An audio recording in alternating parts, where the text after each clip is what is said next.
السلام علیکم۔ موسم میں ایک بار پھر بڑی تبدیلی، آئندہ چند دنوں میں کیا ہونے والا ہے، محکمہ موسمیات نے خبردار کر دیا۔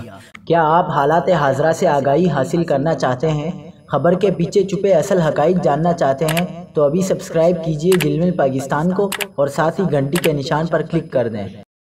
آپ کو بتاتے چلیں کہ کراچی میں سردی کی لہر برقرار، پارہ 9.5 ڈگری تک پہنچ گیا۔ کراچی 16 جنوری تک سردی کی لہر کی لپیٹ میں رہے گا۔ 16 جنوری کو مغربی ہواؤں کا سلسلہ بلوچستان میں داخل ہونے کا امکان ہے۔